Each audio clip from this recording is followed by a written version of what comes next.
جی ہاں ناظرین، drama serial صرف تم کی نئے آنے والی ایپیسوڈ میں آپ دیکھیں گے جب حمزہ کی ماں حمزہ سے کہے گی تم جانتے ہو تمہارے ابو نے تمہارا حصہ دینے کا فیصلہ کر لیا ہے، جس پر حمزہ کہے گا یہ تو بہت اچھا ہوا، لیکن کیا دادی مان گئی ہے اس گھر کو بیچنے کے لیے؟ جس پر کہے گی حمزہ کی ماں کہ نہیں، تمہاری دادی تو نہیں مانی، لیکن تمہارے ابو نے سوچا ہے کہ وہ اپنے بزنس میں سے بڑی رقم نکال کر تمہارا حصہ تمہارے منہ پر دے ماریں گے۔ جس پر کہے گی امل اچھا تو بزنس میں سے حصہ دیں گے، یعنی کہ اس گھر میں سے نہیں، مگر مجھے تو اسی گھر میں سے حصہ لینا ہے۔ جس پر حمزہ کہے گا ہمیں حصے سے مطلب ہے، امل تم کیوں بحث کر رہی ہو؟ جس پر امل کہے گی تم کیا چاہتے ہو کہ جو کچھ تمہارا ہے وہی تمہارا باپ تمہیں دے رہا ہے، تمہیں تو اس گھر میں سے حصہ لینا چاہیے نا، تم کیا چاہتے ہو کہ یہ پورے کا پورا گھر حنان ہڑپ کر جائے؟ جس پر حمزہ کہے گا ہاں یہ تو میں نے سوچا ہی نہیں تھا۔ جس پر حمزہ کی ماں کہے گی امل بالکل ٹھیک کہہ رہی ہے، بزنس میں جو حصہ ہے وہ تو تمہارے باپ کا ہے نا، اور وہ تو سب کچھ تمہارا ہی ہے پہلے سے، لیکن اس گھر کے حصے کا کیا بنے گا؟ اگر امی یہ گھر نہیں بیچتی ہیں تو حصہ تو سارے کا سارا حنان کے حصے میں آ جائے گا یہ گھر۔ جس پر کہے گا حمزہ ہاں میں یہی بات سوچ رہا ہوں کہ امل بالکل ٹھیک کہہ رہی ہے، اب مجھے ابو سے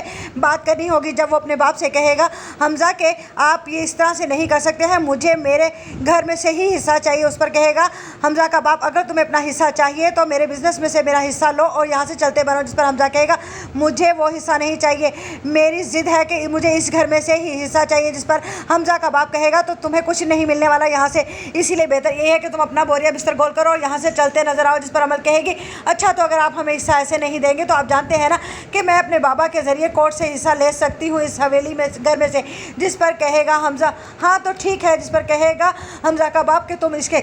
اشاروں پر کچھ زیادہ ہی نہیں چلنے لگے ہو، یہ لڑکی تمہیں دن میں تارے دکھا دے گی، 2-4 دن میں ہی تم ہاتھ مسلتے ہوئے واپس آ جاؤ گے۔ جس پر حمزہ کہے گا مجھے کوئی پچھتاوا نہیں ہوگا، لیکن جو میں کہہ رہا ہوں آپ ویسا ہی کریں گے، دادی سے کہیں کہ مجھے اس گھر میں سے حصہ دیں ورنہ میں ہرگز اس گھر میں سے جانے والا نہیں ہوں، اور جیسے میری بیوی چاہے گی ہم اسی طرح سے زندگی گزاریں گے۔ خبردار جو کسی نے ہماری اس زندگی میں عمل دخل کرنے کی کوشش بھی کی، اور اس حنان کو بھی آپ سمجھا دیجئے گا کہ جس طرح سے میری بیوی اس گھر میں رہنا چاہتی ہے اسی طرح سے رہے گی، اور وہ اپنے طور طریقے سمجھانے کا جو بھی طریقہ ہے وہ خود سے اپنی بیوی کو سمجھائے۔